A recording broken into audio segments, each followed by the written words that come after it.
So anyway, here's going to be our next video coming up. Is going to be on Legendary Drops, the worst non-political gamer. So I'm willing to see this. I have watched Legendary Drops for a while. Less so nowadays. I've had some agreements with his takes, some disagreements.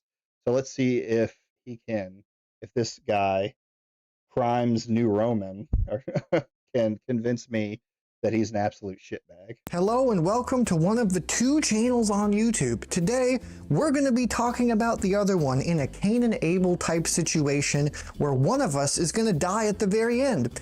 No, you can't skip ahead to find out. That's illegal.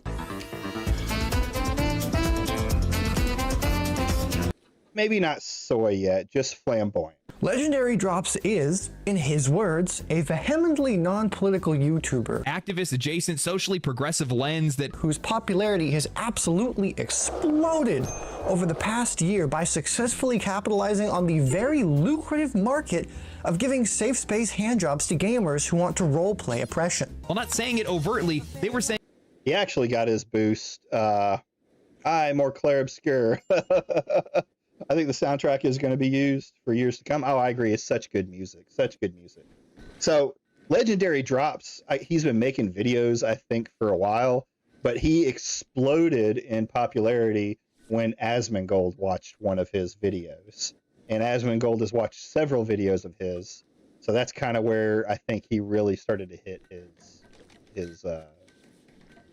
stride, his growth. that this is the kind of content that shouldn't exist and you shouldn't be okay with liking it. He does this by not so subtly smuggling his clear lack of understanding about pretty much anything he talks about in constant appeals to consensus and cherry-picked examples, absolutely slathered in rhetoric that feels like it's coming straight out of Fox News. They will try to denigrate you, isolate you, cancel you, and ultimately silence you completely. The media controls how these games are framed and who sees them. When they start pushing ideology over insight, it stops being criticism and it starts becoming coercion. They want to make it impossible for anyone to preach or speak the traditional doctrine of Christianity regarding husbands, wives, and children. You alienated your audience. You scared developers into silence. You turned your platform into a weapon. Then you pointed it at the very industry that once embraced you. And it's always unwise to seek political advice from someone who gets paid $100 million a year to bounce a ball. And in some cases, the world is on fire, but what are you gonna do about it? You make video games. And this is extremely successful when it comes to appeal. I feel like these are clipped. It's been a while since I watched one of his videos, but I feel like there's more to it. Now I agree. This is something that I get on to Endymion about. His videos practically say nothing for 20-25 minutes. And it's because he's saying these statements like they hate you and other stuff like that. So appealing to people like him who would much rather believe that their daddy's special, perfect little guy plopped in the center of the universe instead of a human being with flaws who lives in a world made of complex. Why the fuck are you doing that? Jesus Christ.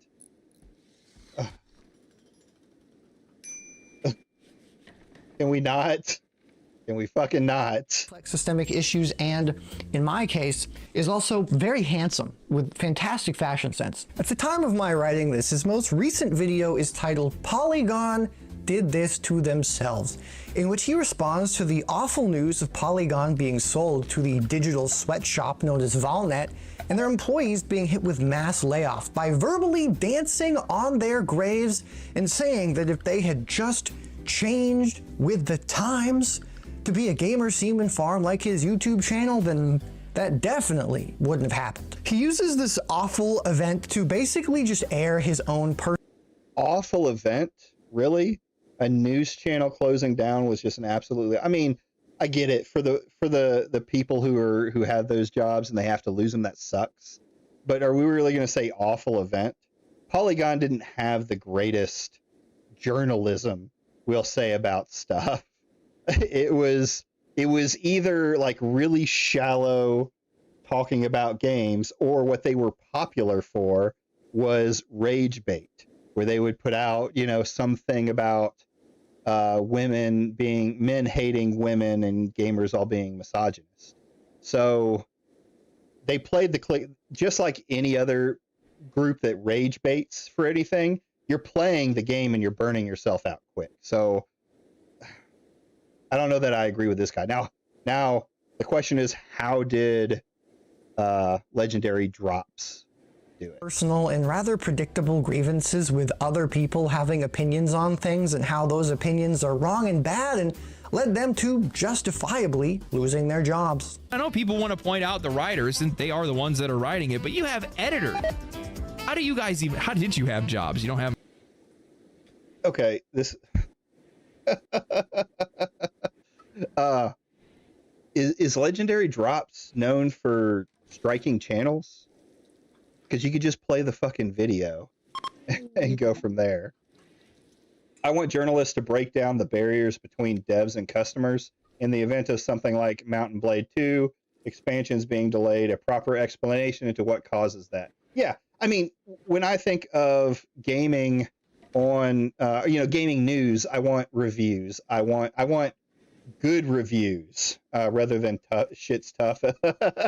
Yeah, I want good reviews. I want, talking about smaller game industries. I want, like you said, bringing what the devs are doing to the gamers. The devs and the gamers have a connection with buying games. There should be a connection where we can understand what's going on, and we can better understand I'm just repeating, understand. But so that we can get to know, so we can make a judgment on the game, right? And if that criticism is bad criticism of the gaming company, so be it. It should be if the company is doing shit stuff, right? Solid reviews, breaking news, a pull on the curtain to reveal what exactly is going on with development. Yeah, absolutely. I would like to see more coverage of what's going on with a developer. It would be great insight. Many more, but how did you have jobs? They used to have the audience, but they don't have that anymore. The reader, the gamer, the people that they need to be able to have a job in the first place, they became insignificant to them, or an enemy in some cases. And when you turn your back on the people that keep you employed, well, you find yourself unemployed. That's the duration. Whoa. Him talking. Your narrative is honestly a little bit more interesting to break down. Then came the review of Kingdom Come Collapse and people losing their jobs. He sees a thing he doesn't like. He sees now with that fun little bit. Okay, but he's not just shitting on it to shit on it. He's giving his opinion on that particular subject, right? A lot of gamers have that feeling with groups like Polygon and Kotaku and all those other things. There was general dissatisfaction with the way these articles were being written, and these companies survived off of the clicks they got from rage baiting and things like that. I mean, Gamergate was about this, right? Reviews have been a joke for generations. I mean, the 7 out of 10 for IGN has been a meme forever. Bit of apolitical context, we can jump back to the beginning of the video, in which we can hear Mr. Drops state that after Gamergate, the harassment campaign, everything changed, like when the Fire Nation attacked. The turning point came with Gamergate 2014, a controversial flashpoint in the industry that changed the tone of games media pretty much across the board. While some outlets were a little bit more cautious, Polygon went all in, leaning into this activist-adjacent, socially progressive lens that they began to frame every game through identity politics. Suddenly, the reviews weren't about what a game did well, they were about what it failed to represent. Playing that "I don't engage in politics and the world around me" clip was important contextualization for you to understand how he thinks that there was a shift to identity politics and away from the apolitical status quo that he loves to pretend was real. I don't talk about politics. I speak on some of this in my last video, which is very cool and you should check out. We might. If I got time. What time are we looking at? We might. Now, in this day and age, you can't talk about subjects like this around essentially the culture war without talking about the politics, right? I don't consider myself a political channel by any means, but I enjoy talking about the culture war. So is he political because he has to mention the identity politics that were kind of a big part of that area? Oh, ex-wife came in. Good. I am running this colony into the ground. It's... I still don't know that I would call you political just because you had to mention a political movement, right? I guess there is a certain point that you're in the politics talking about it, but I don't know where I stand. But artists and game developers, let's listen further and see what I think. like Copper Giloff and Rebecca Allen have been doing identity politics, like examining women's perception in gaming and technology since the 70s. Video and article linked below because I'm a... Okay, that's not the same thing as the rise in these kind of identity politics from, back before Gamergate even. And the, 2020 kind of pushed it even more to the forefront. And then it kind of it's kind of burning itself out now. So, I mean, yes, things have been happening since the 70s. Trans identity isn't a new idea. DEI has been around forever within companies, but that doesn't mean there's not an argument to make about today what's going on. Good person. But mentioning them isn't really conducive to maximizing gamer milking potential, so it's also why maybe he doesn't seem to get that people could be concerned about the rise of right-wing extremism or something. I don't know. Also, it's just going to get Sawyer and Sawyer and Sawyer. Pride Parades in GTA 6. Boys after getting the tag. This is where the fun begins. I just found out GTA 6 will have LGBTQ pride parades. Are you thinking what I'm thinking? Okay. Yes, they're a little bit deranged, but they're also kind of funny, right? It doesn't... Saying something like this doesn't mean that you are going to go get a bus and run over actual gays, right? It's a game. I have fun going into old GTA 6 games and shooting up cops. Does that mean I'm going to be a cop killer? so unrelated, shout out to the very normal gamers who are casually making posts about shooting up the virtual pride parades that were confirmed to be in GTA 6. That's super good and cool. Were you a gamer, like, in the 90s? Because gamers have been deranged forever. That's just something we are. There's always been this edgy mark to gaming that people haven't liked, the outside world hasn't liked. When was it that they tried to say that gaming causes violence because of GTA, right?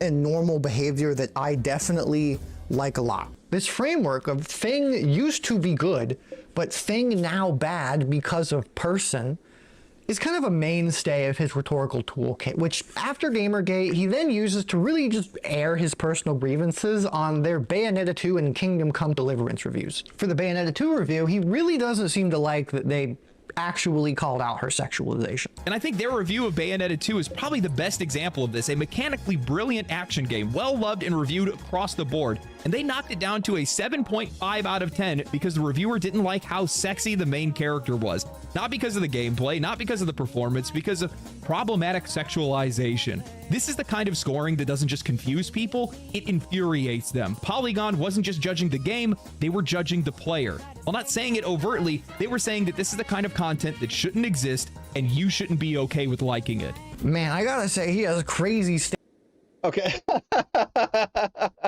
Yeah, that's a little over the top, right?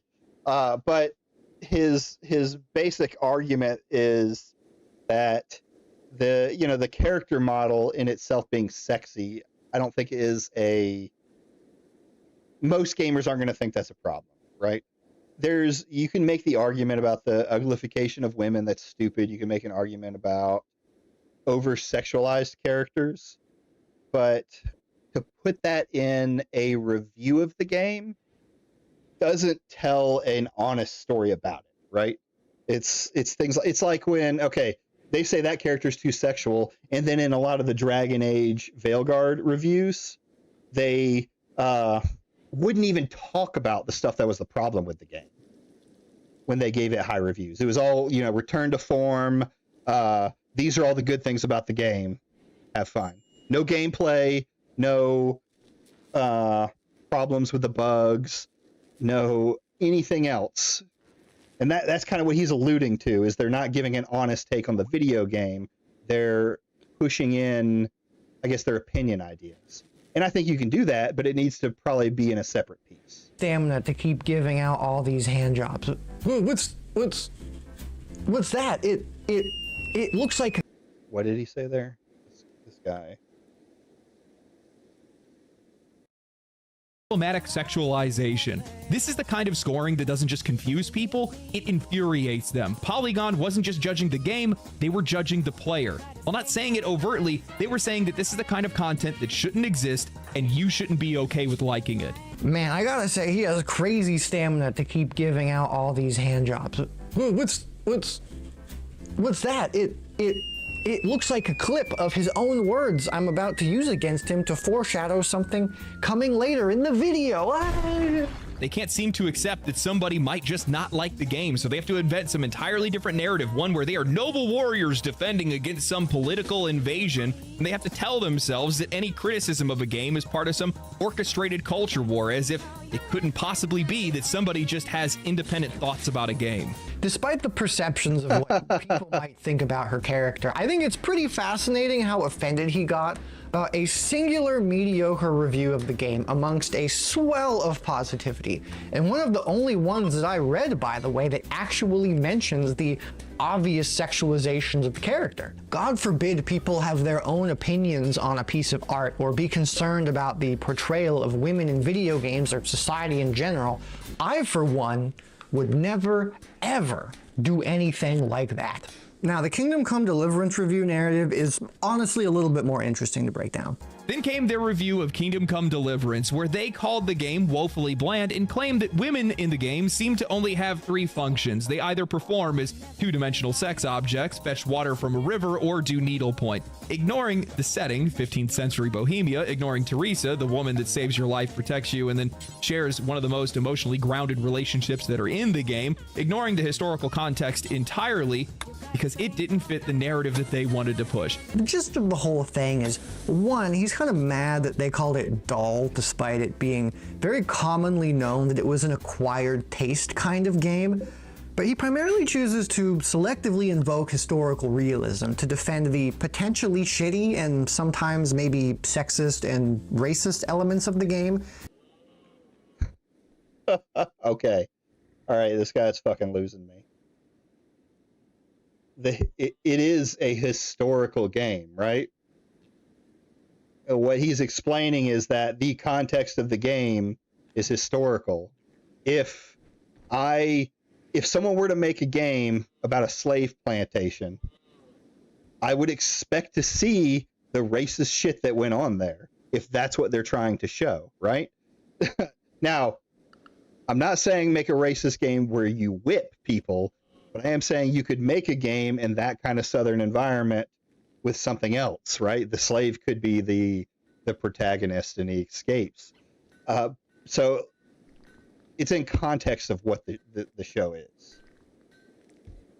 Seemingly completely unaware of criticism that has been leveled about the game's general historical portrayal of the time period, even outside of any women's stuff. I want to be clear here. I am very obviously not an expert on that time period, and I would bet all... This is something that I think happens with all historical games. They're going to get questions. Hey, Simon, it's not 100% historical, and KDA 2 and KDA 1 took some historical... Well, of course. Yes. It's the based on a true story... Oh. Based on a true story type of thing. But they very much did research on it. They had a bunch of, which they were attacked for by the anti-woke for doing. They did. Oh, you said it took some historical accuracy. Got it. They did reach out to historians, which were claimed by the anti-woke to be sweet baby-esque groups, because people don't know what consultation is. Consultants are. So it's like KDA is, or not KDA. I don't know why I keep saying KDA. Kingdom Come Deliverance is getting hit from both sides because it's not historically accurate enough, but it's also racist and sexist for having a more historical look at the races. He does go further into this video and does make a good point for it later. We'll see. His soyness. Well, I know you're a little soy too, Simon, so I understand that. But his soyness is getting to me a little bit with this one. Almost anything that he isn't either. I also haven't played the game. Which, if you want, if I don't watch another one of these guys' videos, I might watch yours on Rev. I do not want to. To be honest, I don't really give a shit about it. What I am saying is that choosing to mindlessly believe something is wholly historically accurate to just shove off any criticism that you may not like is pretty bad. For example, How is it bad, though? Like, is he outside of any women's stuff? I want to be clear here. I am very obviously not an expert on that time period, and I would bet almost anything that he isn't either. I also haven't played the game. I do not want to. To be honest, I don't really give a shit about it. What I am saying is that choosing to mindlessly believe something is wholly historically accurate to just shove off any criticism that Yeah, but he is a little soy to some extent. Okay, so my point here is, I don't think anybody, and I don't think Legendary Drops is saying it as a blanket term, right? But he is saying, like, there's context for it. It's not the same thing as if there was a character clearly being sexually harassed with no purpose. They're trying to tell a story with it, and sometimes that means doing controversial things. It's that where's that line between if you go back to the Mercy subject, where's that line between where rape is okay to be in a show or a movie, right? Is it Mercy? I personally think is going too far because it idolizes the rape versus using it as a storytelling element to keep the story moving forward. Cool Fallout fan, will you talk about the Nexus mod controversy? There's a mod called Super Earth Flags for Fallout that keeps pushing a woke agenda. The creator of the mod is censoring criticism of their mod. Cool. If you want me to cover it, head into my Discord on the check below. There's a reactions point, put it in there, and I'll take a look at it. I don't know that I'll get to it tonight, but if it interests me, yeah, I'll pull it up on a stream. I love talking about subjects like that. And I've got my stuff to say about Nexus mods. Oh, a rooster died. Expired because it has no food. Yeah, I am. All of my animals are going to die. I need to kill off a bunch of these. Pretty bad. For example, he also defends the weird-ass Final Fantasy XVI developers, saying that they don't want to put people of color in their game because of historical realism of the medieval time period or something like that. Like, yeah, man, I can really see that they appealed to the historical realism of the time period. Just because somebody says it's that right there, though, is kind of lame, that he doesn't want to try the game to find out for himself. Yeah, I agree to a point, but I don't fully agree to the idea that you have to play the game to have some kind of criticism for it. I think if he played the game, it may change his opinion on it, and I think you should if you want to make that opinion. Like, I haven't played Kingdom Come Deliverance. Maybe I'll do it on one of these streams while I'm talking about a subject. But yeah, I think more context is needed at least at some point. historically realistic, and it appeals to your probably very limited understanding of what those time periods were actually like, is kind of dangerous NPC level behavior. Dangerous NPC level behavior. No, a story can tell a subject without being dangerous, right? You could, like, we wouldn't, if there was rape in a movie, it doesn't mean that it's problematic because there's rape in the movie. It means just that. As long as they're using it to tell a story. If it's just like some of these weirdo animes that just have rape in it to have rape in it, then no, it's disgusting. But especially if they're showing a portion of the rape. But it's a story. I keep going to rape. But that's kind of the right thing. Oh yeah, that with you I agree and give the front. There's nothing wrong with touching on controversial topics like rape, so long as you serve a purpose. Yeah, that's exactly the thing. Shock. I hate shock value. It's why I don't like gore porn. I love horror, but I don't like gore porn. Right? I mean, for fuck's sake, even just recently, Orb Movements of the Earth, which is amazing and people should go watch, by the way, just did this super well done arc with one of the main female characters, Yolenta. And this is set during 15th century Poland. To quote one of the original articles I linked, retelling history is always a process of choosing which facts to highlight. It's impossible to show the entire scope of human experience. What's given weight, or omitted entirely, says more about a historian's interests than anything else. Again, I can't. What? Hold on. Let's go back to that. Articles I linked. Retelling history is always a process of choosing which facts to highlight. It's impossible to show the entire scope of human experience.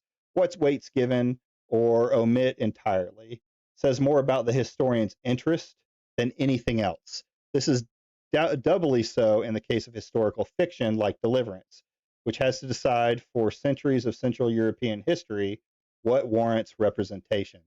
Okay, no.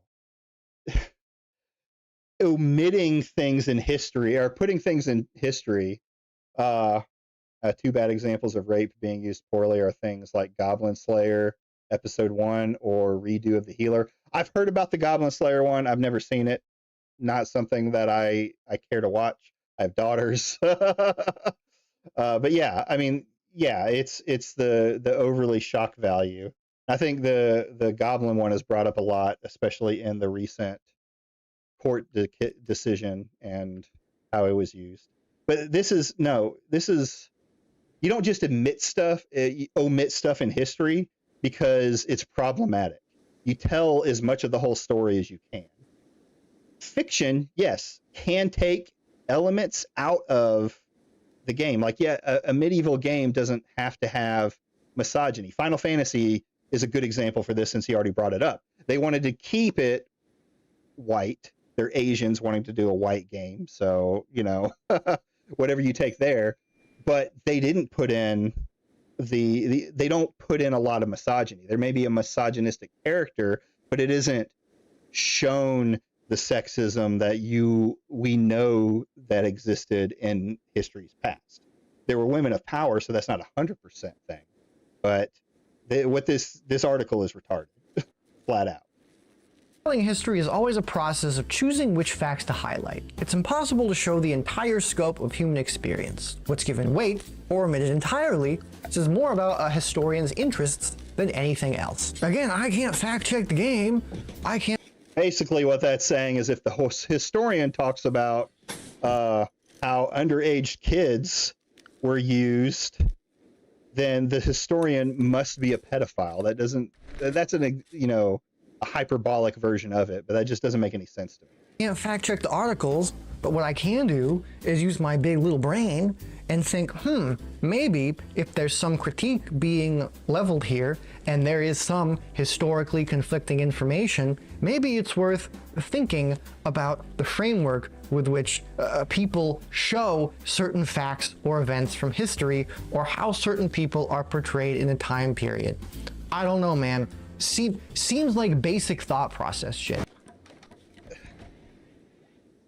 But Legendary Drops has already come to the conclusion that he doesn't agree with that. That it is a historical. His argument essentially, while he may not go deep into it, you can argue he probably could. He's really just talking about how it's always brought up in game. Does he have to go through this long, deprived look at it to better find himself on whether it should be in there? No, he thinks it's matching with what we know of history and that it fits. Now, he doesn't then go to a game that doesn't have it and say, hey, this game isn't historically accurate. They should be raping all the women, right? He's just saying in this particular case, there's context to it. Thing is, though, would you really put the short stuff like child porn in a game like A2, even if it happened throughout history? And that is a good argument towards what he's saying, right? No, we're not going to put child porn in the video as much as Endymion would love for us to. But what is the line for that? Can we not say anything egregious? Child porn, it comes to a societal idea. Is child porn is greatly hated by everyone to the point that like it disgusts absolutely everyone. Not that rape doesn't, but rape in a show that doesn't show the direct rape is more accepted as a storytelling element. Now, that rape can be of a kid, but it's usually alluded to versus actually shown. And personally with me, even when it comes to just flat out harder topics like rape, you can allude to instead of showing, right? Can you conflate, though, a subject like rape with something like just basic sexism? Is that the same? Can we show that on screen? And is it shown in Kingdom Come Deliverance in a positive light? Or is it just part of the story? Also, it's an RPG. Can you make the choice to not be a misogynist? Also, he's lying through his teeth saying that Polygon wasn't like this before Gamergate. Their Rise Son of Rome review openly critiques the game's Disney-ass tactic of making the villains uniquely homosexual. Gamergate is what made it popular, though, right? And feminine, which even runs counter to those traits being largely accepted in that society that the game is set in, being Rome. You know, the very uniquely non-homosexual setting. And to be completely honest, like, I don't think he intentionally lied or omitted this. I just don't think he actually cares to check if a lot of what he's saying is, you know, true. He really just is. Well, I mean, is this a subject about something being true? This is a subject on where there's a lot of nuance. Is this something that should be put in the game? Is it not? He has a very clear statement that it's not.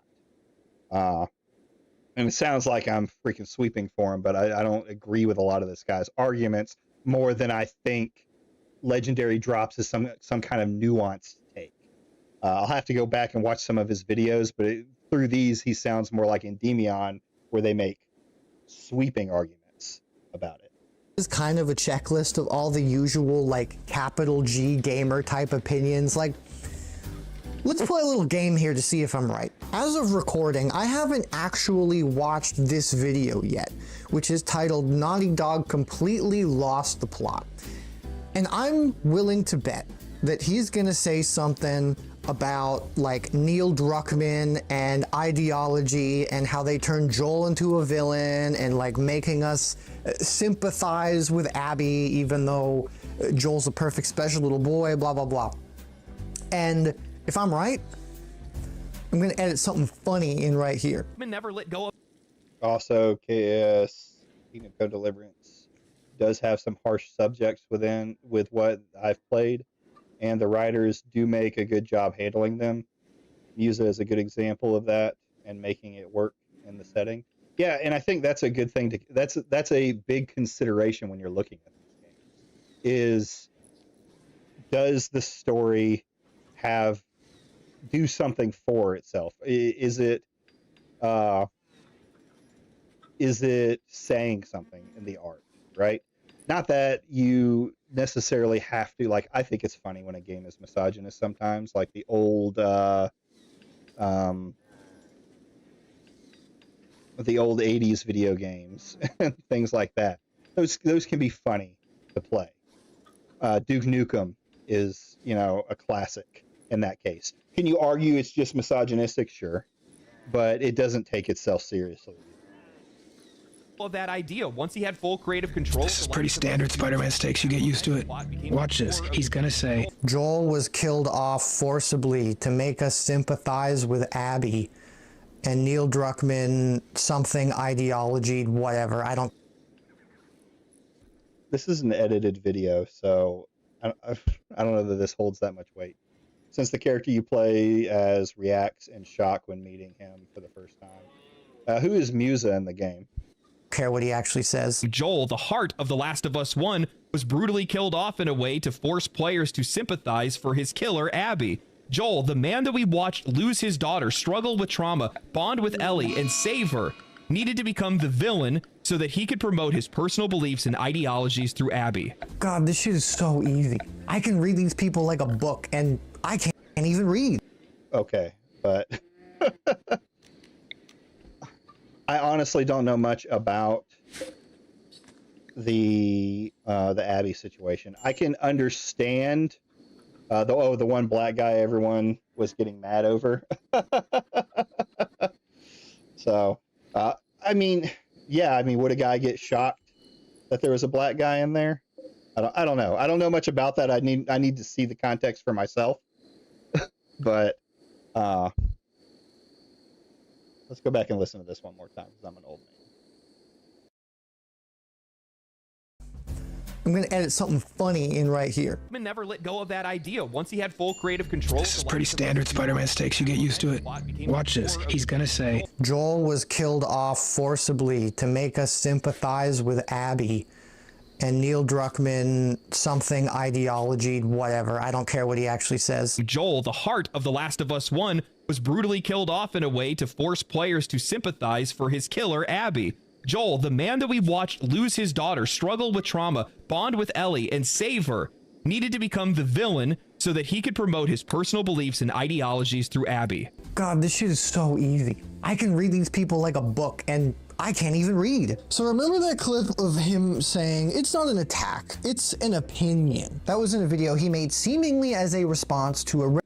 So on that last one, I think he's taking a clip, right? He's taking a clip of, given the sitting of Kingdom Come Deliverance, since it was very uncommon during that time period. Yeah, it would make sense with the game. With the historical aspect, as we would say. Now, he's taking a clip of legendary drops, and I agree, these clips are very, kind of wide sweeping things. It's really,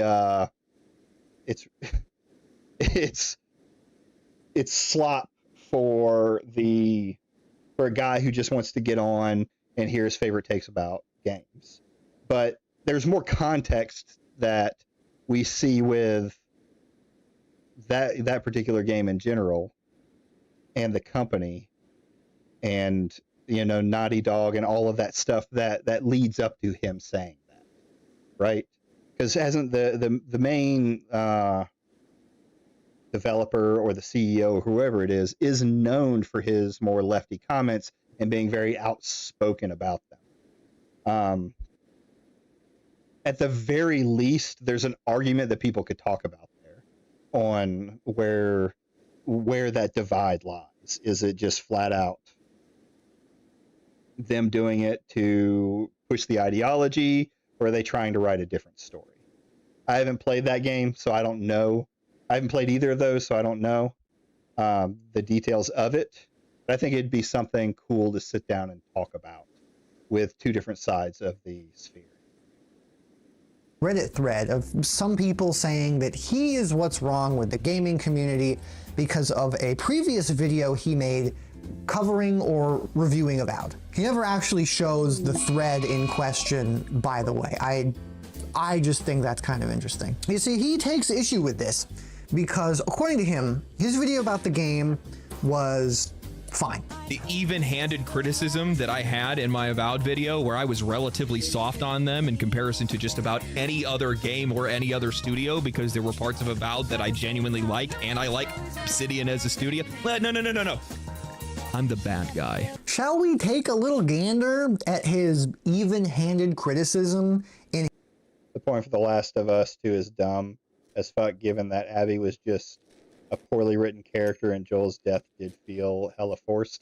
And that, you know, that's the nuance of it. Like, is it this woke ideology getting into it, or is it bad writing? You know, did Naughty Dog lose their edge? So it's an interesting subject to look back on. his video titled "Avowed has to be the biggest cope I've ever seen"? Avowed is one of the biggest copes I have ever. Now, this is where I started to get into disagreements with Legendary Drops on this. I do think the people talking around these types of games, it's a mix of both in your opinion. Yeah, I can see that. Like, when you have outspoken devs who are screaming at the top of their lungs specific things about the ideology, you start to see where it's getting pushed, where it can get pushed into the game.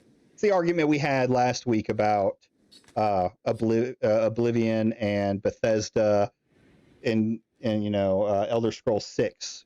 We don't have any context of who those women are other than blue hair. Ever seen. I'm struggling to tell the difference between article and advertisement this week. It's like they want to wish success into existence. The industry doesn't want you to expect more. These studios don't want you to expect more.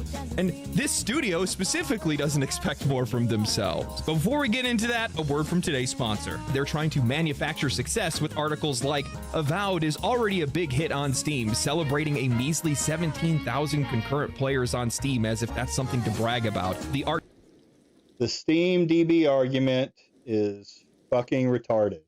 It is only a small portion of what goes on with a game like Avowed. And this is what I've been saying forever.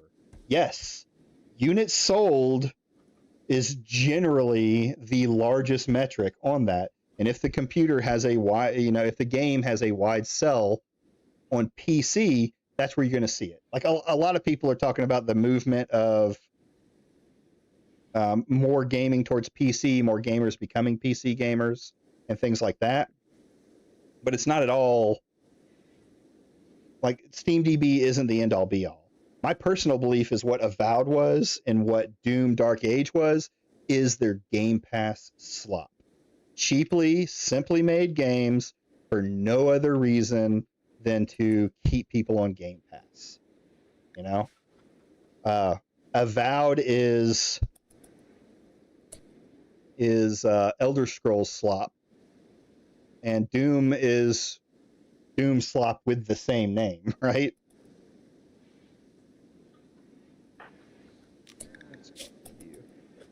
Art director Matt Henson. Those women, though, have been in Bethesda for years and have worked on the game, like Fallout 3, New Vegas, Skyrim, Fallout. Yeah, one of them has been a character designer and a lead character designer at that since Morrowind. My favorite of all of the Elder Scrolls games. So there was the thing is they weren't willing to look at the context of it, and that's what happens with a lot of this stuff. They're not willing to look at the context. They're only willing to look at what they find being bad. Henson took to Blue Sky to rant about Elon Musk and identity politics in video games. Instead of immersive, distinct character designs, we got the same androgynous, feature-muted male and female characters that, well, we just keep seeing audiences reject. Imagine how different things would have been if Xbox and Obsidian had held their developers accountable, if they had fired Matt Hansen and disavowed his use of the game as a weapon in a culture war. This might sound like it's coming out of left field, but I think that game developers need to disconnect from politics. Western studios, man, they just can't get their shit together. 22 seconds. That's the duration of him talking about the things he liked in the game. You probably picked up on this, but the video is basically like 80% him complaining about people actually kind of liking the game and game developers and their politics and how the media is trying to trick you into how it's a massive success, blah, blah, Fox News, whatever. Like 10% of the video at the end is where he... That's a little, okay. Fox News, whatever, is you doing the same thing that he's doing, right? You're putting him over there into the area. It's part of the huge hypocrisy for me. They constantly talk about bad journalism, keeping politics out of gaming, but they don't want to talk about games. Only the color of hair that people have, them being anti-woke YouTuber, they being anti-woke YouTubers. Yeah, we traded bad journalism in video games for worse journalism in video games. And now we're all suffering from it. But like, I can see where this guy's coming from, that Legendary Drops is making wide sweeping statements and other things like that. But I don't know that I'm on his side with a lot of the arguments that he's particularly saying about it. I mean, he's definitely got his bias on his sleeve. He actually kind of talks about the game itself, because it kind of seems like he gets stuck in gamer safe space handjob mode for the vast majority of it at the beginning. And then he kind of remembers to actually talk about the game itself. Oh no, it's another clip of his own words being used against him.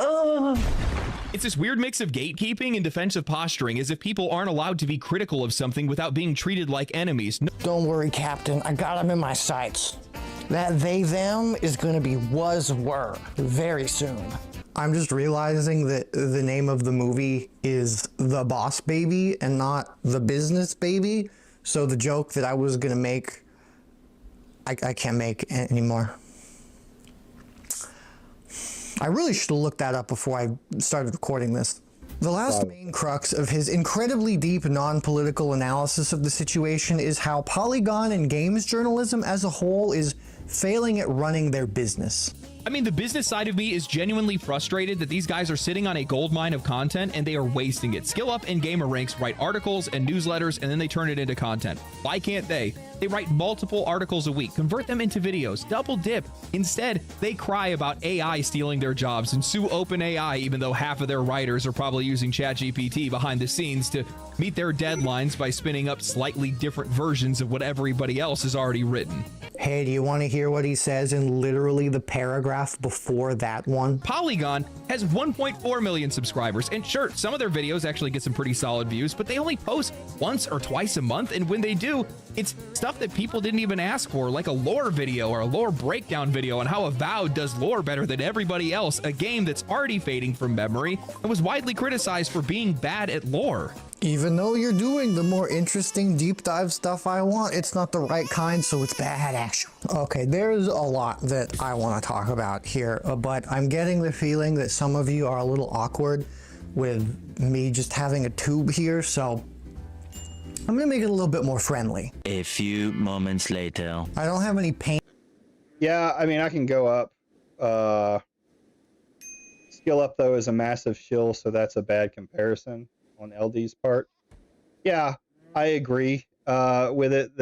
That's comes to the other problem we have with these kind of gaming things. These review guys is the same access journalism that we were complaining about with companies like IGN, and he is a bit hypocritical there. Like,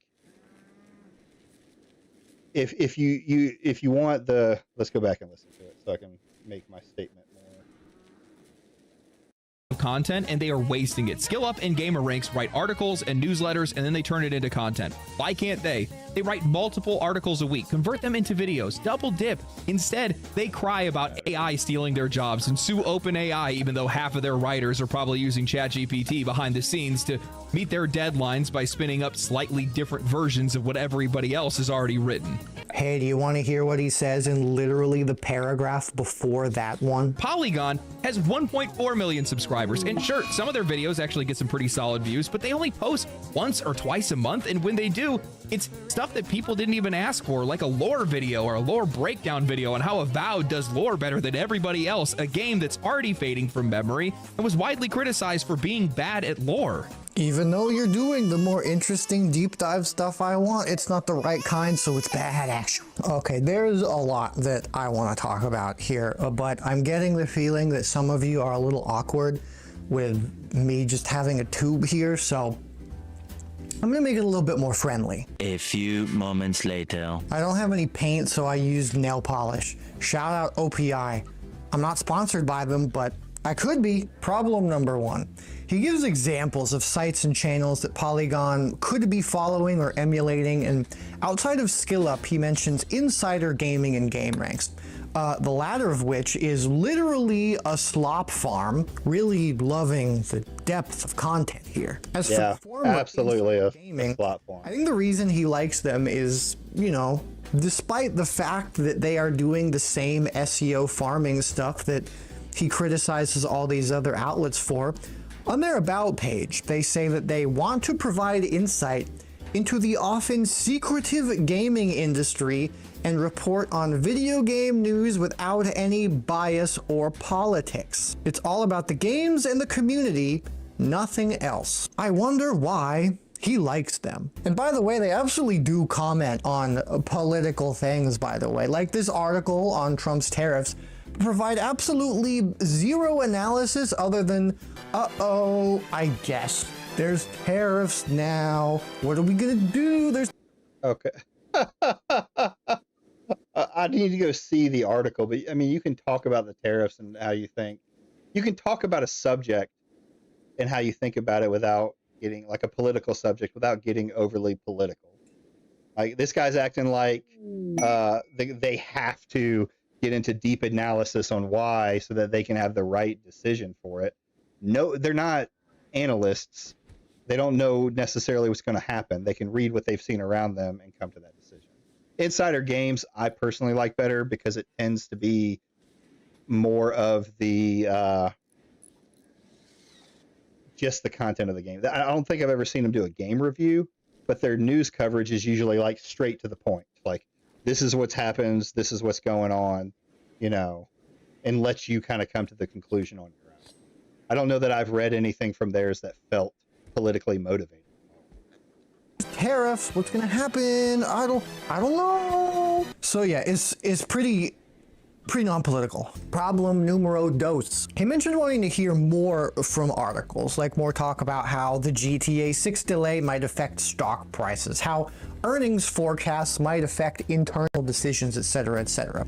Barely any variation. Take the Grand Theft Auto 6 delay. It was everywhere, but not a single outlet provided anything beyond the basic announcement. No exploration of Take-Two stock dropping, no discussions about how the pressure to meet earnings forecasts could shape Rockstar's internal decisions or set a precedent across the industry. Just the same surface-level reporting echoed across a dozen sites. I'm sure you're wondering very much how I did, Noah. How are those non-political?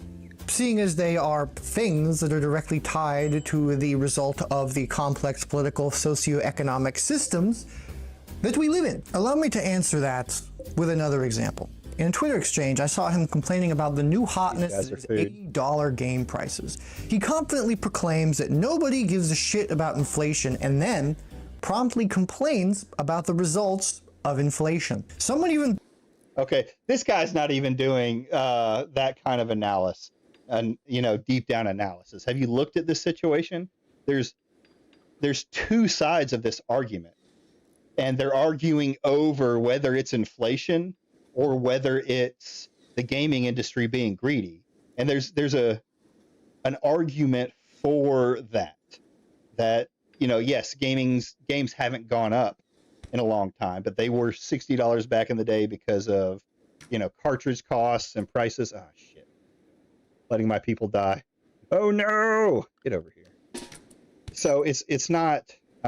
Didn't Insider Games though got themselves into hot water with one of the videos regarding Nintendo and how it basically just re-uploaded one of Nintendo's trailers? That I didn't hear about, but if they're doing that, that's going to get you in shit with Nintendo. So, but that's not them being political. That's them making a mistake it's one mistake. If there's a pattern of it, as we'll say, then maybe you can start saying that. Red stain. Some journalists are just looking for the worst of everyone, no matter what side of the political spectrum. There are some journalists that truly care about gaming, but the loud ones give a bad rep. Well, I mean, the spicy stuff sells. That was about basically being paid shills, from what I've heard. Oh, is it? Oh, I got to read more on them. Like I said, the ones that I've read are pretty well put together. But then again, I can say that I've read some from the other gaming industries that aren't, you're not sure if it was Insider Games. I'll see if I can look it up later and see if I can find that, because I'd like to know. I want to know as much about gaming channels as I can. But it's, what was I saying? One, that doesn't really say that they're political. Two, let me go back. I'm losing my train of thought. Old man brain. Tied to the result of the complex political socioeconomic systems that we live in.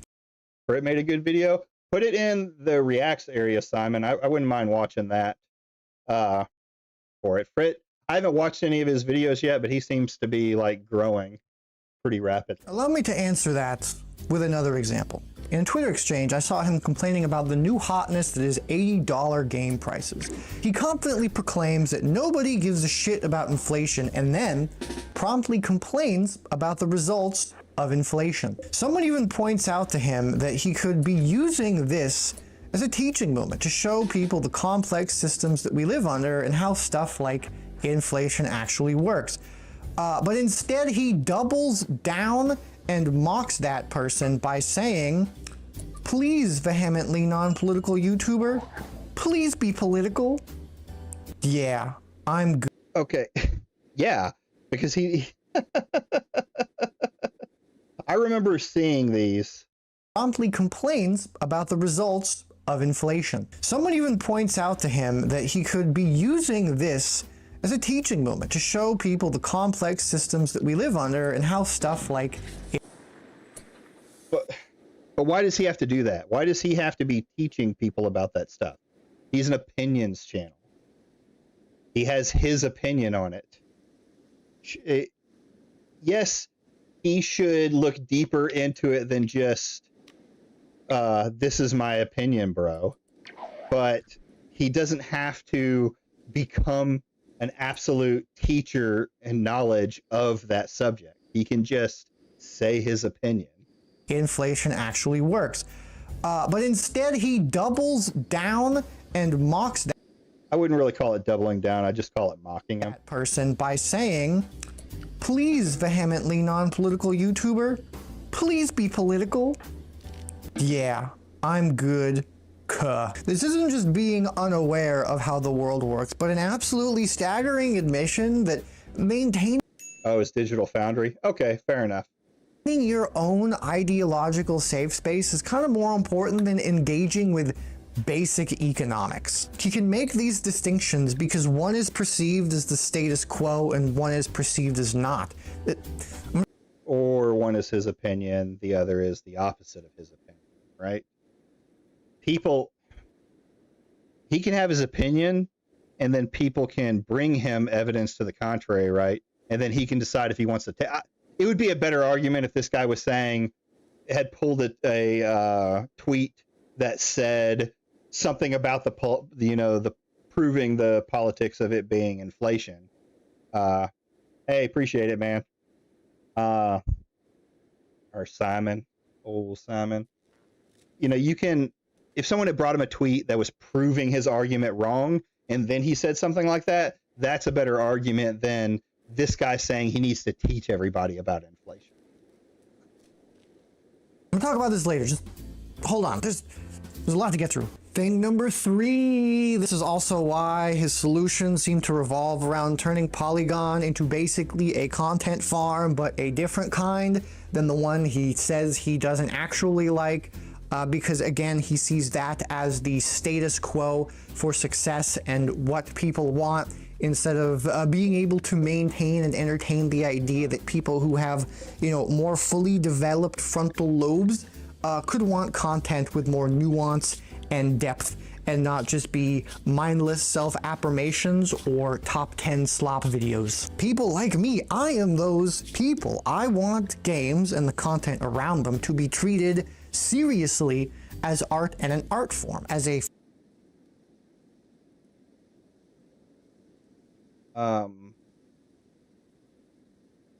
don't know if it's a good look to just come out and say, I am that guy. You should be watching me instead of legendary drops. And as for, let me finish this. force in society, which is why critiquing them and how they are affected by complex socioeconomic conditions is objectively correct. Oh, fuck me. This is just a soy argument. This is just you saying that my politics are right, so you should talk about the socio-political economics part of that. No, you can do that, or you can just give your opinions like anyone fucking else. He's basically a commentary channel. If that sucks for you, like you don't like that, that's fine. Other people don't necessarily want to go over the socio-political. A lot of people probably go to his content because he says the right things about his angry gamer, but that doesn't mean that he's the same as like Endymion on those cases, right? He's giving his opinion. I don't know how his streams go, if he does more things like that. He seems to have at least a fair bit of knowledge. We're gonna have to watch a video of his sometime and see how open he is. Maybe compare him, a comparison video, him and Endymion's, and we'll see where it lies from there. This is funny spot to stop at for that video. The look of him. That's not that bad. That could be worse. I also want content that takes longer to produce, because that's the only way that that kind of content can be made. It's why I put out one video a month instead of pumping something out every 3 days. Wow, we're really fucking proud of you, bud. You can put out small form content about it and long form content about it. You ever thought about that? Like just, hey, here's a small verb on the this insert political, socioeconomic, whatever. This is starting to sound more like jealousy than an actual critique of him. The beginning, I'll give it, there's critiques to be made there about the way he's representing his content. It feels very clipped. But like I said, I'm going to have to go back and watch some Endymion. Maybe like I said, we'll do one on stream. But now it's just basically saying you should be listening to me because I do the content the right way.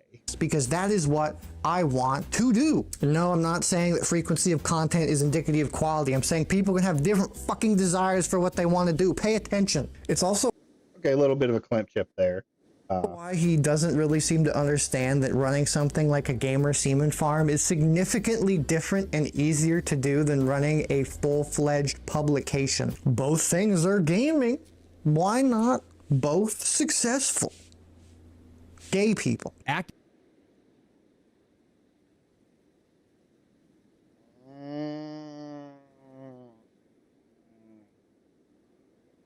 Let's hear what he posts after this. Activist adjacent, socially progressive. It's very much giving the same energy as people who say that they like that Trump is a businessman and wants him to run the country like. Okay. I don't think Legendary Trops thinks that Polygon is bad because gay people. I think he doesn't like them because he disagrees with the content that they put out, right? That's kind of how a lot of this started. And the problem is a lot of it was put in a very visceral way. You look at a lot of the content from Gamergate about misogyny and things like that. It was pretty clear they were trying to, at the very least, rage bait. But like a business, gotta keep going. Despite having effectively no idea what that means at all. Also, he's bad at business. Also, this might be a little petty, but if he had easier to do than running a full-fledged publication, both things are gaming. Why not both successful? Another thing is Polygon's failure isn't necessarily due to the anti-woke community. They wrote content the way they did, and that style of content burned out. The rage bait clicks went away.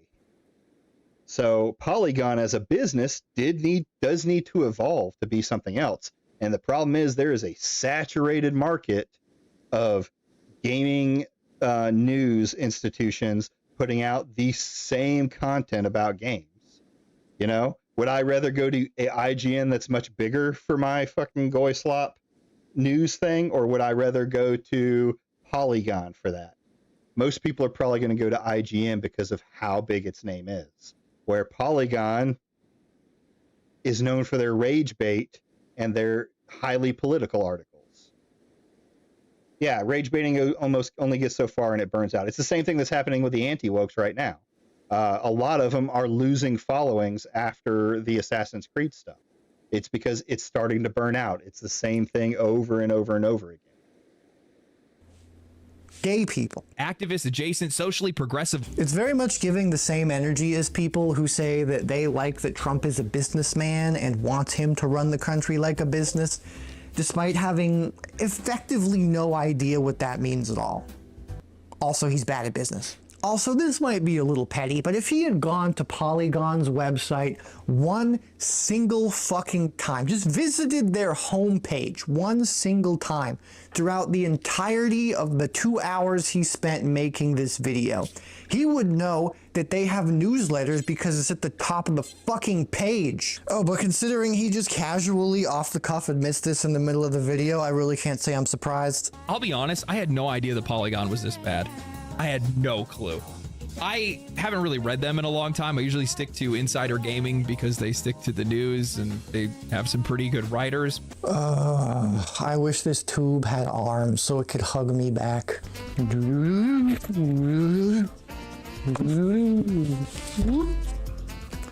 This could be... That's not really him admitting to like not reading the subject. He said he doesn't read Polygon anymore, and then when Polygon shut down, he brought up a lot of the feelings and sentiment around that. I'm not going to say that he brought up hardcore articles showing why they collapsed on themselves, but it's very much a feelings-based argument where, yes, back in the day, a lot of us used to read Polygon articles because we wanted to shake our head and wag our fingers at how they were calling us misogynist and I don't think they ever really called you Nazis, but saw, a lot of the other political stuff that happened around that time. Us. But you're not subscribed, so you're playing. I think the most dangerous part about what he's doing is how he's saying he's just talking shit and making videos for fun. Yet coming off in his videos speaking with the same intensity about video game journalism as people who do literal state propaganda working to protect the pure white Christian soul of the nation. Dear fucking Lord. It's just compare him to right-wing YouTuber or right-wing political group, so he bad. It's not a fucking critique of his content. You're just, yeah, he makes videos about gaming. Yeah, it's clear he has right-leaning politics, but he's not. It's not the same thing as right-wing politics talking about their different subjects or flat out lying in some cases, which happens on the left. I'm not going to make that argument. That's a both sides argument. This is not at all the same thing. This is you painting him in a light. You personally like IGN better? I mean, everyone has their news source that they prefer for it, right? I need to make sure homie doesn't die. Not you. Go in here and heal him. No, not clean. Oh, I guess he did. Okay. But yeah, this is looking pretty rough. These two things feel at odds with each other. Gamers have always been visceral. We hate each other almost as much as we hate outsiders coming in to try and mess with our games. That's just that's just how it is. But let's say we also love each other more than any other community, I think, at times. For the sake of argument, saying hypocritical, provably untrue, borderline conspiratorial, hateful shit is actually a fun activity for him. Okay. The soy is starting to make me mad. Like, he's just saying words now, same as legendary drops. And I don't think he's shown enough evidence that legendary drops is just being malicious or even incompetent in his role of it. I've watched him, and it's very how do I put it? It's very sloppish. It's very, this is what's happening, but he's still talking about the subjects and the sentiments that gamers feel, right? Class, why would this be? He is the normal, the pure, the good specialist little boy speaking truth and justice into the world against the evil progressive activism or whatever. Believing somebody having an opinion that Bayonetta is a little sexist is the equivalent of Rosa Parks being like thrown off the bus. He's Rosa Parks in the situation, by the way. The other option in this scenario is, of course, that he is just actively lying to himself, because he is so detached and unaffected by literally anything he talks about. He is completely unaware of the harmful propaganda he is spreading around, again, anybody not a mediocre straight white cis able-bodied man. Wow, every fucking buzzword you could fucking say right there. I mean, how is this guy any different than the anti-wokers that come in here and spill all this drivel? He doesn't say the right opinions, so he bad. He's saying things that I don't agree with, so it's harmful propaganda. I think that this one is kind of worse, because if you trick your little brain into thinking that your actions and words are not actually serious, that can make you desensitized over time to committing more and more. No. When has he said that his words aren't serious? He believes in the stuff that he's talking about. God, I was hoping not to fucking absolutely defend legendary drops here. But it looks like I have to. Because this is fucking terrible. He believes in the arguments he's saying, but he wants to have fun in his YouTube career and do stuff like that, and he wants to talk about games. It can be fun to talk about these subjects. I love visceral drama between shitters. I sound like I'm a little heated right now, but I love talking about this fucking guy and his shitty politics and his shitty video. Maybe he'll bring it in the end. Simon said there's some good points here.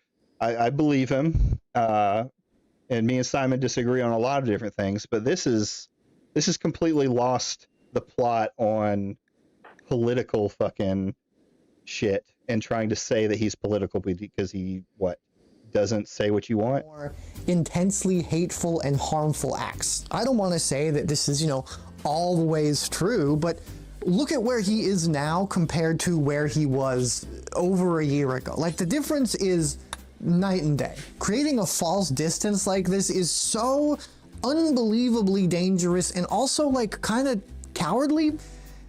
And to frame this properly, Slavoj Žižek sums it up, I think, quite nicely. Trigger warning for intense sniffling and large amounts of mouth noises. The way ideology works today and already in the... I'm sorry. He warned me, but it's still kind of funny. Nah, bro, that shit is hella lame. Haven't watched that video that far in, and that's dumb as fuck what he's going with there. Okay, so it was probably some of the similar points that I kind of agreed with on his critiques of legendary drops. This is just going into complete nonsensicalness of this is this is the this is the woker that anti-wokers complain about, right? This is the guy that's easy to get fucking mad at. But let's hear what his insert here. The Nazi time, it's that the most. I love hearing Nazi right before, you know, an argument. Slavoj Žižek sums it up, I think, quite nicely. Trigger warning for intense sniffling and large amounts of mouth noises. The way ideology works today and already in the Nazi time is that the most dangerous false distance is when you tell yourself, oh, but I'm not taking it seriously. No, it is serious and you are not aware how serious it is. Or Freud has a very nice formula for this when he says we are not only more immoral than we think, our id, yes?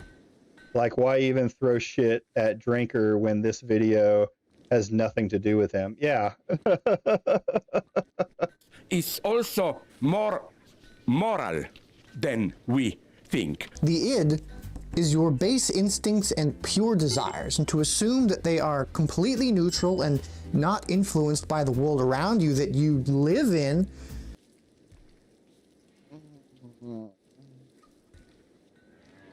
Yeah.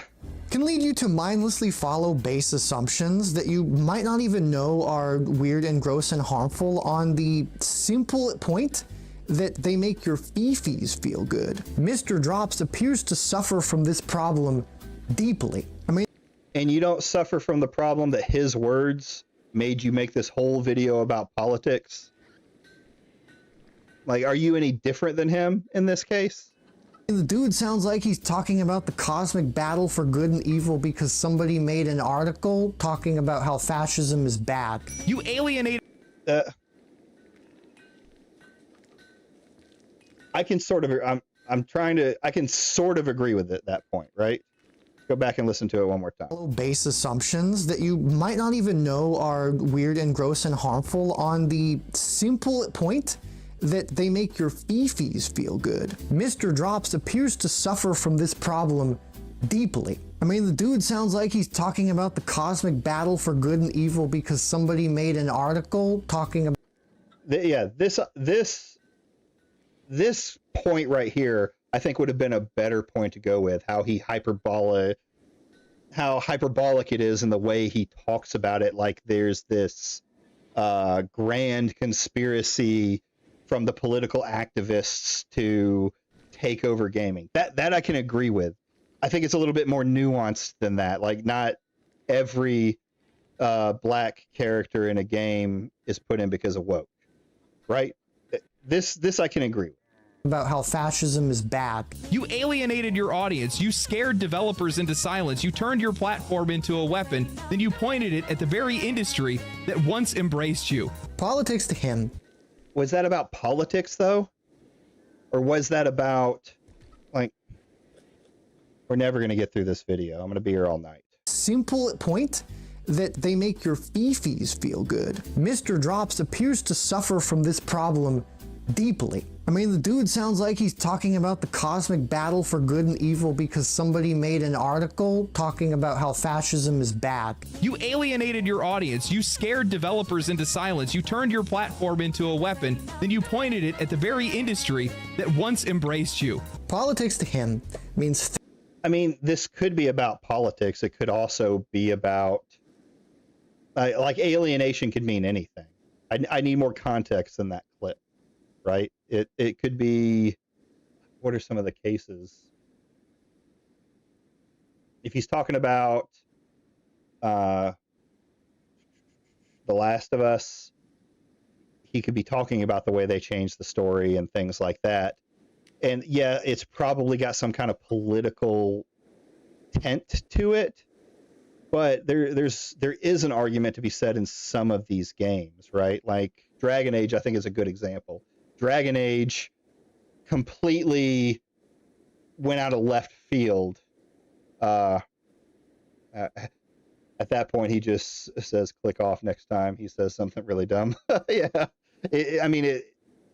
Dragon Age went from this dark fantasy world to these parts that were heavily politicized in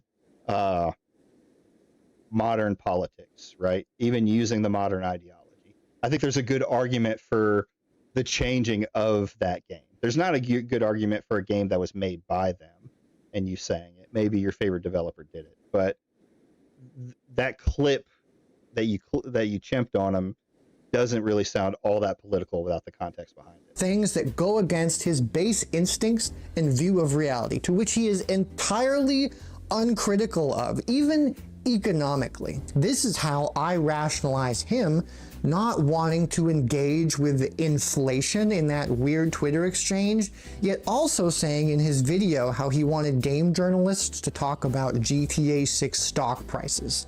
Inflation is a political, systemic tool interfering with the universal value of the dollar, so that's bad, but the stock market is a simply neutral core part of perpetual economic reality. So that is good and fine and normal. Look, I know it doesn't actually make any form of sense, but to me, this is the only way that I can rationalize this genuinely gold medal Olympic mental gymnastics. Yeah, I agree, Simon. It's just the absolute perfect example of bad. The mentality.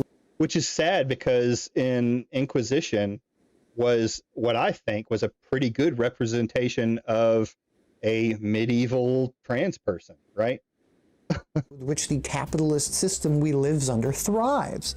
We assume that things like stocks and whatever are normal, amoral, purely neutral in their function, and just how things are, which leads to a whole lot of not great things happening.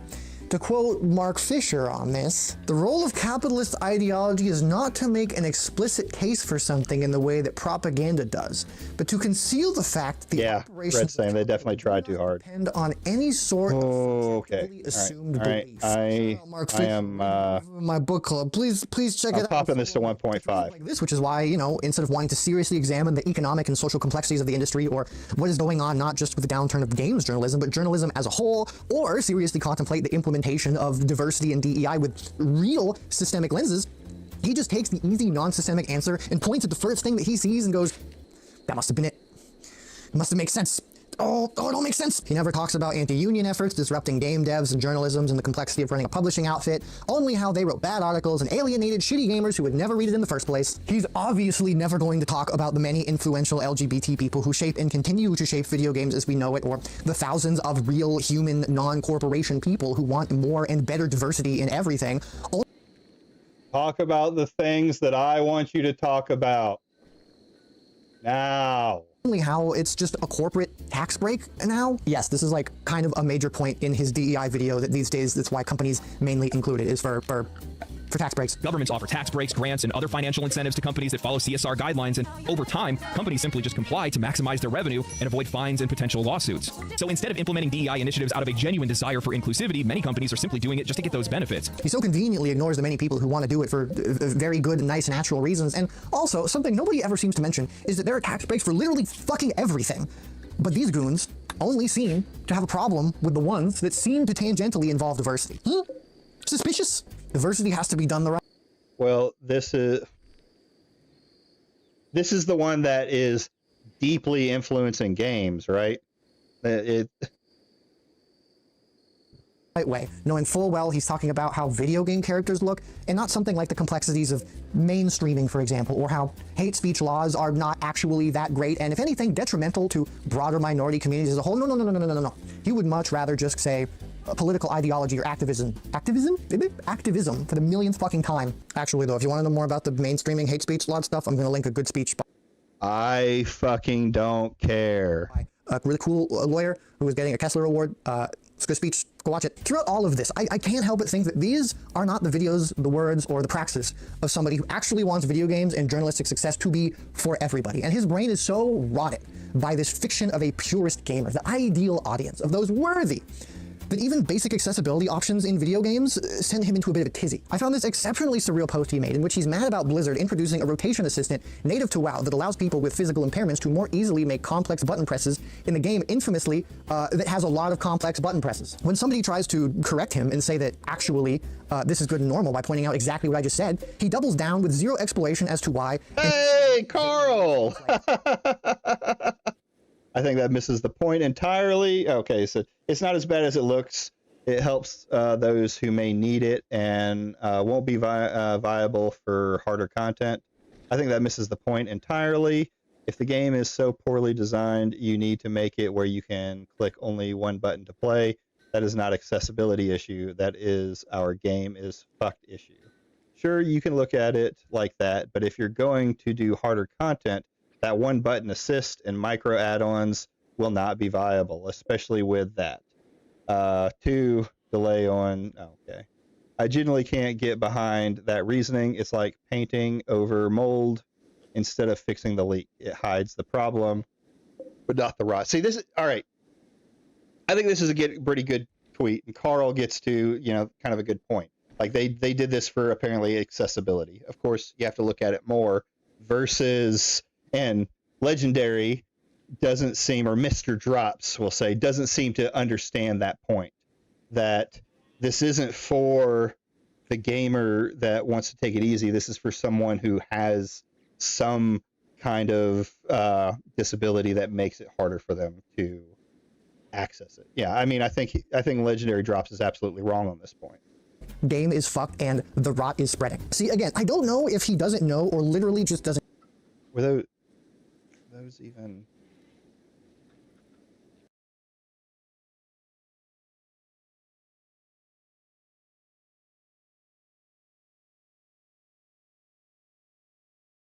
Are those even his tweets? Okay, that one is. Okay. And at this point, he's just click. I don't know if he doesn't know, chipping him. Just doesn't care that macros and add-ons that do this exact thing have been around for literally forever, and Blizzard just. See, that's a good point you can make. This shit's been around forever. They just added it into the game. Good, that's it. Let's focus on that point. Making this easier to do by natively putting it into the game. Point out more things like this where he is failing to see the simple parts of it, right? He failed to realize that, 1, this is already a thing that happens, and 2, this isn't to make the game easier. Is good, but his complete inability to just say, oh, hey, it's pretty cool that people who might be less able-bodied than myself can enjoy this game with less friction now, while not removing the challenge of the highest level content that this sort of edition cannot compensate for. The fact that he can't fucking say that and just gets mad about it shows how entitled and broken his perspective is on not just who gaming should be for, but kind of the broader human experience in general. Don't worry though, he's not political anyway. If I may, Mr. Drops, if you're watching this, allow me to speak to you directly for a moment. Mano y mano. Mano y mano. If you're watching this, hi. I have one more clip that I would like to play specifically just for you. Instead of actually addressing any of my arguments, they go straight to political strawmen, painting me as a grifter, right-wing agitator, or anti-woke, just so they can comfortably dismiss my opinion without actually having to engage with it. Again, I don't know the contents of this thread because you never actually show proof of it existing, but I think I've done a pretty decent job of addressing your opinions and showing that you kind of come off as a... I wonder what the percentage of gaming corporations actually care about representation and accessibility. Yeah, well, I mean, yes, most of them, it's pretty low. Like, it's obviously Pride Month. So, you're going to see the Pride Month stuff, the rainbow flags and all of that different stuff. And with me personally, that doesn't matter because it's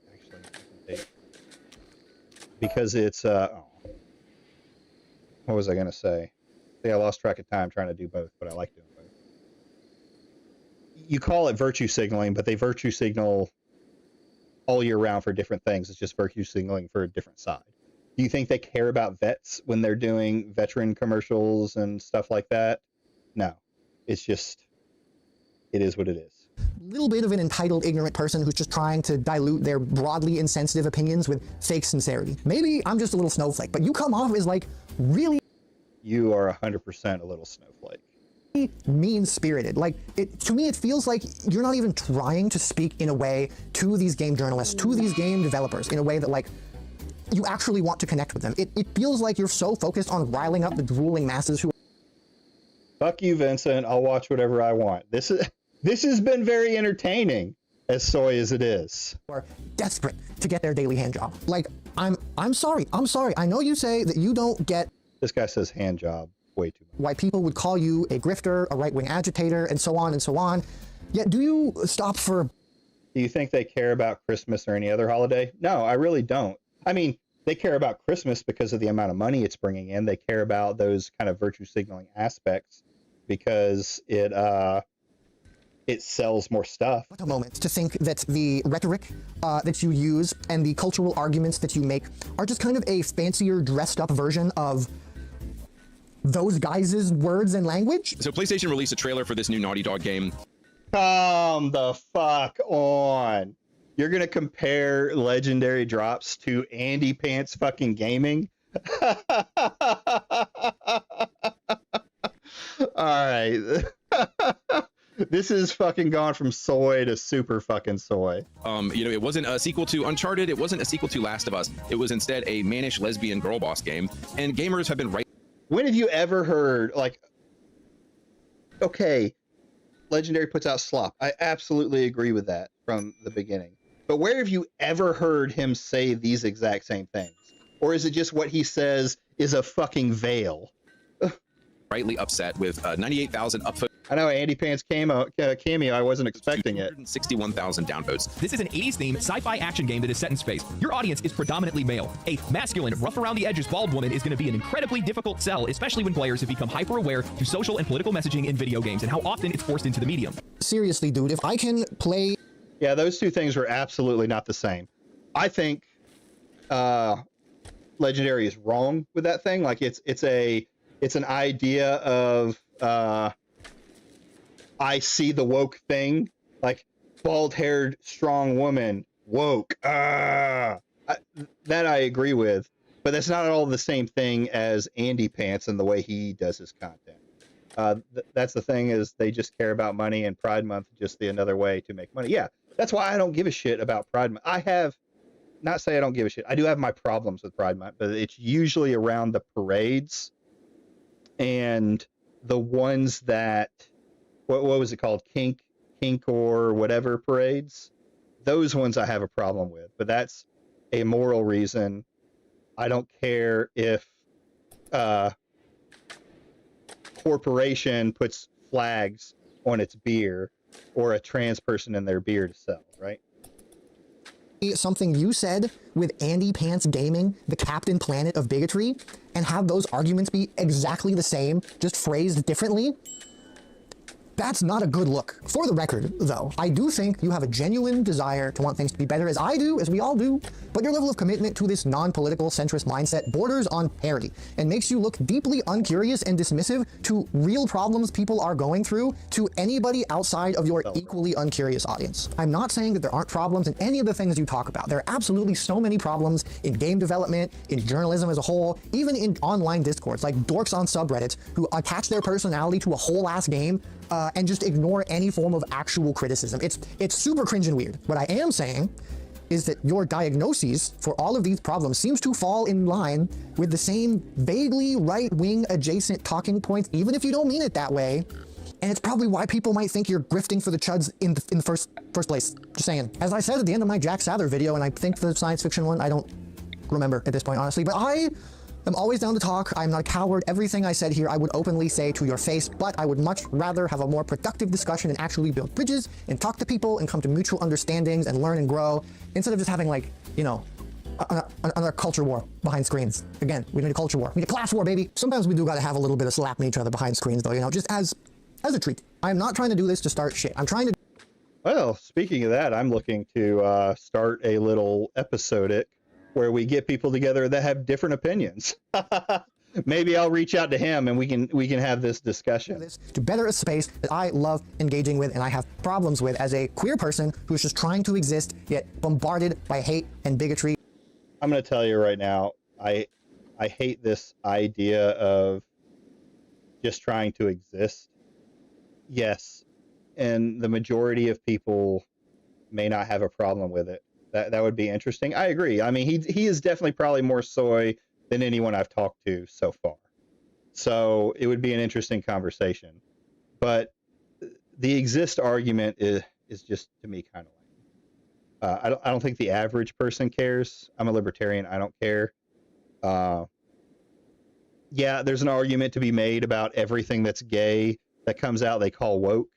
And there's definitely the more hardcore side that I would very much say, even though I hate using the terms, sound like bigots. Andy Pants is straight up one, but it's, I don't know. Legendary drops having similar arguments because people are mad at gaming doesn't say that he's Andy Pants gaming, right? And there's a way you can tell these. You don't have to be right wing to criticize wokeness. As someone who is center left, I can recognize lazy pandering. And same thing, I'm libertarian right, we'll say. So I can have, I was on Gamergate side during a lot of that first push. Now I'm pretty much on the opposite side, though I guarantee you me and this guy would still get into it. And a whole bunch of uninformed nonsense that people like you spew, which actively make things more hostile for people like me who just want to talk about... Okay. Video games. Play it. I'm just gonna fucking play it. I'd much rather contribute to the space in more meaningful, introspective, positive ways than just making low-effort drama slop all the time. Learning about the world can be as fun as it is scary, but it's more fun with people. We love community here. Join my Patreon. Join my book club. You don't even need to join my Patreon. I will send you PDFs of the books we're reading and include you in the discussions. And we can talk all you want. It'll be a great time. We can paint our nails. We can talk about boys. It'll be great. I love using books and lectures to learn and enrich myself with all that stuff and to make me a better writer and a better commentator. And, you know, as somebody who does the same video type stuff that I do, I would hope that you would as well. I hope on some level, if you're watching this, if you made it this far, I'm kind of getting through to you. I know I use some spicy language in there, but let's be honest, you do the same thing, so you should be able to take it if you can dish it out. And once again, for the last time, to use your own words here. So hopefully some writers found a gleam of solid information in here, or a little bit of advice that they might take into their writing, or maybe they take into their YouTube career, or whatever it might be. Who knows? I'm sorry, I had to do it. Had to do it. It's too easy, had to do it. And for my beautiful viewers, new and old, especially the subscribers, as we have traveled on this odyssey of critical As we have traveled on this odyssey of critical thinking together, I want you to see that I value self-reflection and critical examination and complex engagement. We are completely allowed to level meaningful critiques on anything, including the gaming industry, but Mr. Drops has not really been doing that. And if you are a watcher of his, watching my video, first of all, please don't leave a mean comment. I would really hate that if you did that. But also, I hope I've made at least a little bit of sense in critiquing how he talks and made you a little bit more skeptical and just kind of going along with everything that he says. I do not... Not really. I think Legendary Drops has always been what he is, a slop gamer channel. I don't think this video is particularly good. Let me listen to his last little statement there one more time. New and old, especially the subscribers. As we have traveled on this odyssey of critical As we have traveled on this odyssey of critical thinking together, I want you to see that I value self-reflection and critical examination and complex engagement. We are completely allowed to level meaningful critiques on anything, including the gaming industry, but Mr. Drops has not really been doing that. And if you are a watcher of his, watching my video, first of all, it's basically saying that he's not saying it the right way, so he bad.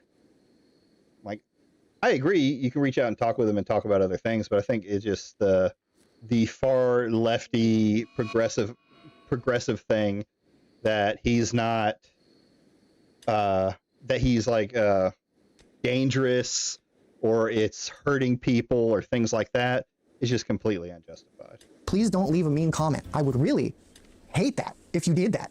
But also, I hope I've made at least a little bit of sense in critiquing how he talks and made you a little bit more skeptical and just kind of going along with everything that he says. I do not care if you believe everything I say. I do not care if you have the same political alignments as I do. I just want you to see that what you are doing to yourself, to everybody you interact with directly or indirectly, and even the things that you advocate for, you could be doing a disservice if you choose to live your life in a non-reflective manner. Because remember, if your head is all the way up your ass, no light can get in there. Self-reflection is always the most important thing to do to make sure that we're actually doing things that benefit the most amount of people and not just your selfish ass. And Dean Spade... Or we could just make content that we like. I mean, the content's benefiting quite a lot of people because they're enjoying it. We can make content just for people to enjoy, and we can talk about subjects of our opinion. It doesn't always have to be this deep down analysis video that drones on about boring fucking why you should believe this or that. The cool lawyer person I talked to before said it the best. In what way do I contribute to the subjugation of any part of those who I call my people? It's from Audre Lorde's 1982 speech. And to me, this sentence captures something so deeply that is a part of women of color feminist political practice that has been like vital to all the movements that I've been interested in for my whole political life. This idea of constant reflection, of always asking like who's not here, what's going on in sort of in terms of intra-group difference in the group that we're in, like being just constantly aware that we are always participants in exclusions and harms, and not having a notion of a pure political space or of anybody as a pure political subject, and what that is as like a daily practice. Engaged in these complex practices of political activism in which we challenge each other, in which we give each other difficult feedback. Like, what does it mean to sort of hold that question the entire? All right, I'm done with that. I can't take that anymore. I'm sorry. That's a little too much for me when we're talking about legendary drops. Correct me if I'm wrong, but I think legendary drops is more relevant than other anti-woker YouTubers. I think it all depends on how the people approach videos and how you present them. He's definitely more popular, and I think that is because he doesn't play that overly that anti-woke grift style content where they're just being as visceral as they can. Like I said, I've watched him, and he's not always right. Yeah, it's sometimes kind of open-ended, but he's not the same as a lot of these anti-woke grifters that are out there that are actively looking for people that go in there. Like I don't think I've ever seen him put up a picture of well, I don't know. I'll have to see if he actually talked about the Bethesda people, but I've never seen him put up like a woke character unless it was someone that was topical, like the like Weeks. I believe in talking about, right? He's not like other anti-wokers. He's less what's the word? He's less extreme, I think is the best way to put it. Plus his thumbnails are better quality. Well, they're definitely not as clickbaity. His are very similar to Endemion's in that way. Like, let's go kind of take a look here. I'm going to pause this game. Boom. Real quick before I call it quits. Let's go Endemion. So Endemion has a lot of the stuff. They hate this, rip and tear. Well, that one's kind of, unique. It's too manly. That's DEI. Fans walk away. You're all bigots. This is bad. Choose your gender, right? Better than Alyssa's not like other girls vibe. Fair enough. Now let's go take a look at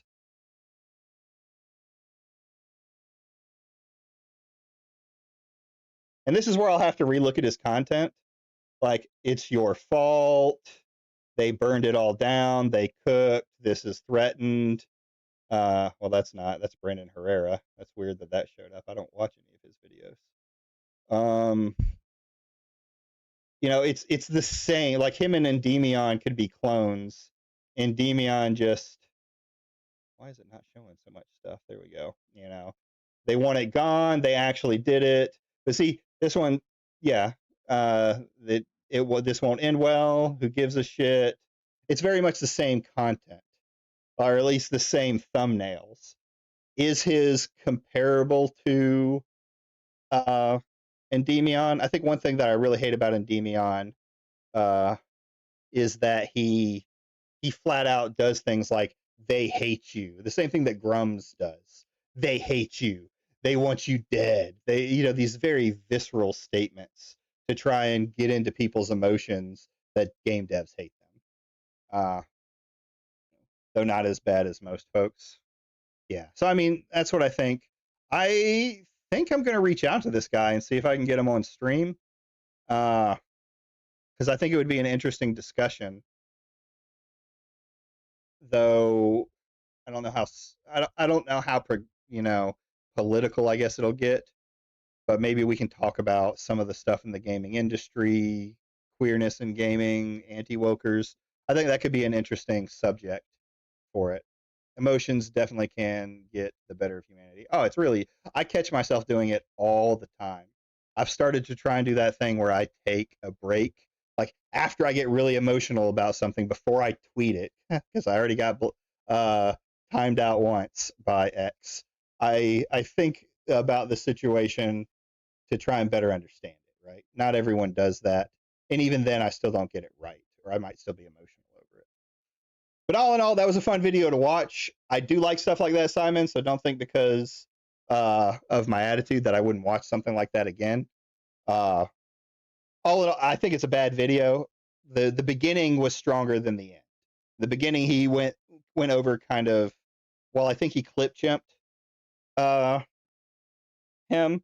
It's definitely facts don't care about your feelings. Yeah, if only the anti-wokers actually believed that. And then towards the end, it's just progressive messaging. You should be, all of your content should be doing something to better society or to help people get represented. And that's just brain dead to me. Digital Foundry Shields for Nintendo. I'll have to watch that one. But too true. But so with that, I think we're done for the night. I think we've watched everything I'm going to watch. If you got any ideas, I've got a Discord. You can drop down in there and post stuff in the reacts area. Try to post it in the reacts. A lot of people have been I say a lot, like the 4 or 5 guys I talk to have kind of been posting it in the normal chat because it's worked when we discuss it. But if you go in, try and do it in the reacts area just because it's easier for me to find later. I don't have to scroll all the way up to find it. But do that. Hit me a like. Hit me a subscribe if you like it. I'm trying to do a little get together that called Out of the Hug Box, where I get some wokers, some anti-wokers, some people in between to discuss the more visceral topics, get a little discussion going, get a little argument. So if you have anybody you think might be good, let me know. I'll send something out to, I'm trying to send people out to right now for the next one. I have McDizzle and I have Dash Attacks. I would like to have maybe 2 more, but if not, we'll go with that. All right. So thank you for coming by. All you guys have a wonderful day, and I'll see you next time.